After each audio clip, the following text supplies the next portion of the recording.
Hello, my dear students. How are you? I hope you all are very fine and passing a very good time. This is Tarek Ahmed, Senior Lecturer, Department of English, Milestone College. Welcome you all on my today's online session.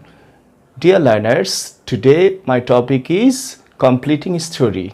It is from English first paper and total marks is 7 and this is question number 8 শিক্ষার্থীরা আমাদের আজকের যে topic completing story এটা কিন্তু writing টেস্টের একটা অংশ যেহেতু এটা একটা রাইটিং টেস্টের অংশ তাই আমাদের বিশেষ কিছু জিনিস খুব ভালো করে খেয়াল করতে হবে যাতে করে এক্সামিনার আকৃষ্ট হয় সর্বপ্রথম আমরা খেয়াল রাখব আমাদের খাতার প্রেজেন্টেশনটা যাতে খুব সুন্দর হয় এবং নিট অ্যান্ড ক্লিন থাকে হাতের লেখা যাতে নিট অ্যান্ড ক্লিন থাকে সেদিকটা আমরা খেয়াল করব যেহেতু এটা রাইটিং পার্ট কিছু স্টুডেন্ট আমাদের কাছ থেকে জানতে চায় যে স্যার আমরা এটা কতটুকু লিখব আমরা চেষ্টা করব যাতে এটা 2, 2.5 বা 3 পৃষ্ঠার মধ্যে আমাদের উত্তরটা হয় তবে যে অংশটুকু কোশ্চেনে দেয়া থাকে শিক্ষার্থীরা আমরা কিন্তু সেই অংশটুকু তুলব কিছু স্টুডেন্ট সেই অংশটুকু তুলে না তাতে করে কিন্তু এক্সামিনার অখুশি হন আর এক্সামিনার অখুশি হওয়া মানে তো বুঝোই পরীক্ষা নম্বর তেমন আসবে না তো আমরা কি করব আমরা কোশ্চেনে যে অংশটুকু দেয়া থাকে সেই অংশটুকু আমরা প্রথম তুলব তারপর সেখানে যে ডট ডট দেয়া থাকে আমরা 2-3টা ডট ডট দিব এবং আমরা তারপর থেকে কিন্তু স্টোরিটা কমপ্লিট করব তাহলে আমরা এই স্টোরিটার যে অংশটুকু দেয়া থাকে সেই অংশটা তুলব এবং 2-2.5 পৃষ্ঠা আমরা লিখব এবং লেখার আগে আমরা কিন্তু স্টোরিটা আগে ভালো করে পড়ব এবং বুঝব আরও কিছু জিনিস আছে শিক্ষার্থীরা যেটা তোমাদের এই কোশ্চেনটা আনসার করবার ক্ষেত্রে বিশেষভাবে খেয়াল রাখতে হবে দেখো আমি লিখেছি basic points no change in the story of fables and international incident এটা কিন্তু বিশেষভাবে খেয়াল রাখতে হবে যদি আমার যে অংশটুকু দেয়া থাকে 2 লাইন বা 3 লাইন যে অংশটুকু স্টোরি দেয়া থাকে সেই লাইনটা পড়ে আমাকে বুঝতে হবে এটা কি কোনো ইন্টারন্যাশনাল ইনসিডেন্ট তাহলে কিন্তু আমরা সেই গল্পটাকে গল্পের যে কনসেপ্টটা যে স্টোরিটা সেটা কিন্তু আমরা চেঞ্জ করতে পারবো না আর যদি ফেবলস থাকে কারণ তোমরা জানো যে ফেবলস হচ্ছে এটা সব দেশেই সেই গল্পটা জানা এবং মূল গল্পটাকে ঠিক রেখে আমরা একটা কাজ করতে পারবো আমাদের যে ল্যাঙ্গুয়েজ আমরা ল্যাঙ্গুয়েজটা একটু ভিন্নভাবে আমরা দিতে পারবো কিন্তু কনসেপ্টটা মূল গল্পটা কিন্তু আমরা চেঞ্জ করব না তবে যদি ফ্রি হ্যান্ড থাকে ফ্রি হ্যান্ড রাইটিং যে কোনো গল্প যে কোনো একটা স্টোরি তাহলে কিন্তু সেখানে আমাদের ফ্রিডম আছে আমরা গল্পটাকে আমাদের ইচ্ছে মতো কমপ্লিট করতে পারবো শুড হ্যাভ এ টাইটেল এটা খেয়াল রাখতে হবে যে কমপ্লিটিং স্টোরিতে কিন্তু একটা টাইটেল থাকতে হবে এবং টাইটেলটা আমরা ভেবেচিন্তে দিব যাতে করে আমাদের টাইটেলটা পুরো গল্পের যে মেসেজটা কনভে করে এটা কিন্তু আমরা একটু খেয়াল রাখবো development of thought this is very important thing development of thought অর্থ হচ্ছে আমরা যে গল্পটাকে যে এন্ডিংয়ের দিকে নিয়ে যাব সেক্ষেত্রে আমাদের যে চিন্তা গল্পটাকে ডেভেলপ করার যে একটা প্রচেষ্টা এবং সেটার একটা ধারাবাহিকতা থাকতে হবে অর্থাৎ স্টোরিটা গ্র্যাজুয়ালি এন্ডিংয়ের দিকে যাচ্ছে এবং ক্লাইম্যাক্সের দিকে যাচ্ছে সেভাবেই আমরা গল্পটাকে শেষ করব এবং যাতে করে টিচার বুঝতে পারে যে গ্র্যাজুয়ালি স্টোরিটা আস্তে আস্তে ক্লাইম্যাক্সের দিকে যাচ্ছে তারপর হচ্ছে শুড হ্যাভ অ্যান এন্ডিং যেহেতু আমাদের টপিকটাই হচ্ছে কমপ্লিটিং স্টোরি আমরা স্টোরিটা কমপ্লিট করার ক্ষেত্রে এটাও খেয়াল রাখবো যাতে আমার স্টোরিটা একটা প্রপার এন্ডিং হয় অর্থাৎ আমি যে চিন্তাটুকু এই গল্পের মধ্যে নিয়ে আসছি আমার সেই চিন্তাটুকু যাতে আমি পরিপূর্ণতা দিতে পারি এবং আমি যেটা বলতে চাচ্ছি আমার যে ডেভেলপমেন্ট অফ থট সেখানে যাতে কোনো কনসেপ্ট অপূর্ণ না থাকে যাতে করে স্টোরিটা আমি একটা এন্ডিং দিতে পারি তারপরে কিছু স্টুডেন্ট কোশ্চেন করে যে স্যার এখানে কি মরাল লেখার দরকার আছে না মরাল লেখার দরকার নাই তবে আমরা গল্প থেকে যে মরাল লেসনটা পাই সেটা আমরা চাইলে 2-3টা সেন্টেন্সে ডেসক্রাইব করে দিতে পারি তাতে করে টিচার আমাদের উপর আরও বেশি সন্তুষ্ট হবেন এবং এক্ষেত্রে আমরা এই কোশ্চেনটাতে আশানুরূপ নাম্বার পাবো। শিক্ষার্থীরা, তাহলে আসো আজকে আমরা একটা কমপ্লিটিং স্টোরি দেখব, যেটা ঢাকা বোর্ড 2017 সালে এসেছে এবং আমাদের কোশ্চেন নাম্বার হচ্ছে 8। আমাদের গল্পের কোশ্চেনে যে অংশটুকু দেওয়া আছে সেটা হচ্ছে এরকম: once an ant was very thirsty. একদা এক পিঁপড়া খুব তৃষ্ণার্ত ছিল। He went to a river to drink water. পানি পান করার জন্য সে একটা নদীর কাছে গেল। When he began to drink water, যখন সে পানি খাওয়া আরম্ভ করলো, এ ওয়েভ, একটা ঢেউ আসলো, ডট ডট ডট। দেখেছ? তার মানে এই কোশ্চেনটুকু আমাদের, এই অংশটুকু আমাদের কোশ্চেনে ছিল, আমরা এই অংশটুকু লিখলাম। এরপর আমরা যেহেতু এটা আমাদের একটা জানা গল্প, আমরা জানি যে আসলে গল্পটা কি ছিল, এবং আমরা জানি যে সেখানে পানি পান করতে গিয়ে পিঁপড়াটা পানিতে পড়ে যায় এবং একটা ঢেউ তাকে ভাসায় নিয়ে যায় এবং সে অনেক চেষ্টা করতে থাকে, কিন্তু সে তীরে আসতে পারে না। পাশেই একটা গাছে একটা ঘুঘু পাখি, একটা ডাব এই ঘটনাটা দেখছিল এবং সে চেয়েছিল যে পিঁপড়াটাকে সে হেল্প করবে, সেহেতু সে একটা পাতা ছিঁড়ে নদীতে ফেলে দেয় এবং সেই পাতাটা ভাসতে ভাসতে পিঁপড়াটার নিকটে আসে এবং পিঁপড়াটা তার উপরে উঠে পড়ে এবং এভাবে সে প্রাণে বেঁচে যায়। কোনো একদিন সেই ঘুঘু পাখিটা, ডাবটা একটা গাছে মিষ্টি সুরে গান গাচ্ছিল। তখন একটা শিকারী সেই পাখিটাকে লক্ষ্য করে এবং তাকে শিকার করার নিমিত্তে গুলি নিশানা ঠিক করে। যেহেতু এই ঘুঘু পাখিটা একদা হেল্প করেছিল পিঁপড়াটাকে, তাই পিঁপড়াটা চাচ্ছিল যে সে তার কৃতজ্ঞতা প্রকাশ করবে এবং তার সেই বন্ধু পাখিটাকে বিপদে সে হেল্প করবে। তাই সে শিকারীর কাছে যায় এবং তাকে একটা কামড় দেয়।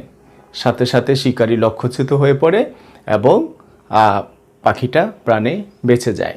তাহলে আমরা এই যে গল্প, এর উপর ভর করে আমরা এখন একটা টাইটেল দিব।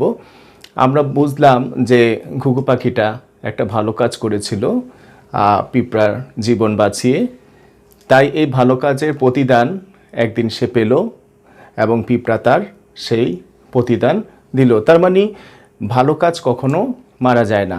তাহলে আমরা এই গল্পের টাইটেল দিতে পারি গুড ডিডস নেভার ডাই। চমৎকার একটা টাইটেল এটা হতে পারে।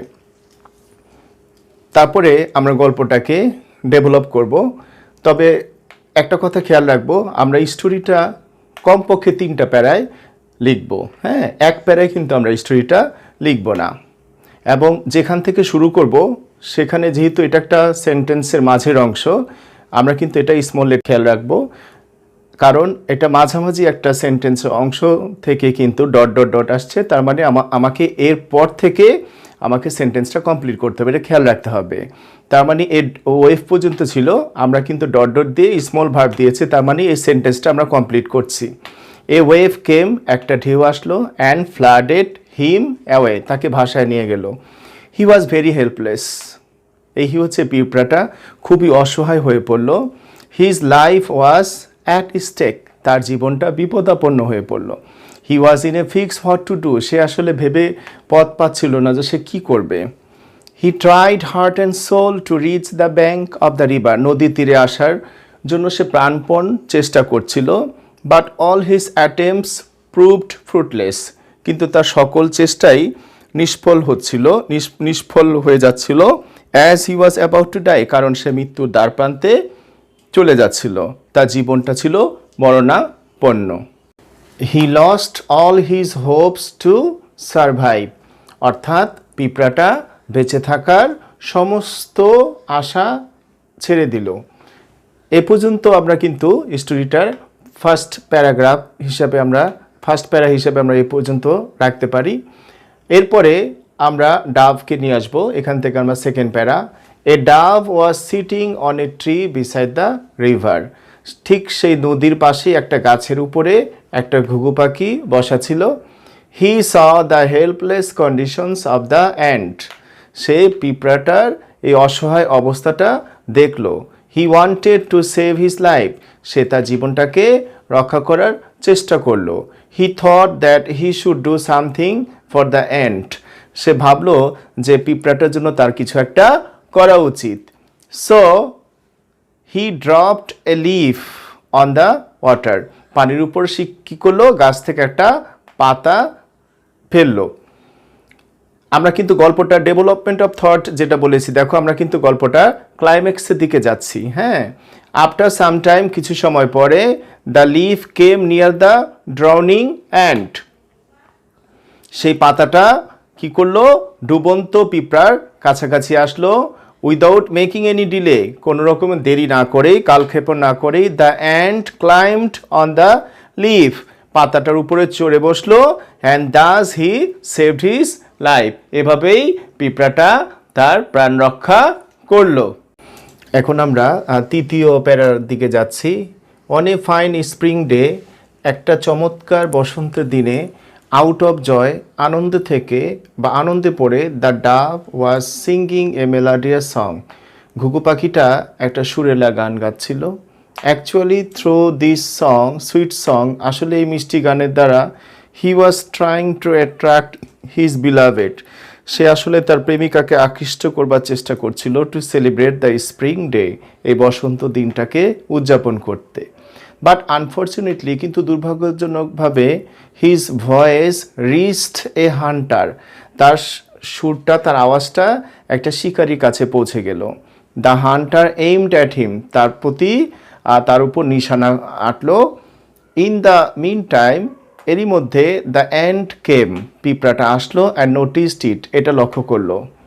হি remembered the great help of the dove, পিঁপড়াটা মনে করলো যে কি মহান উপকারটাই না এই ঘুঘু পাখিটা করেছিল।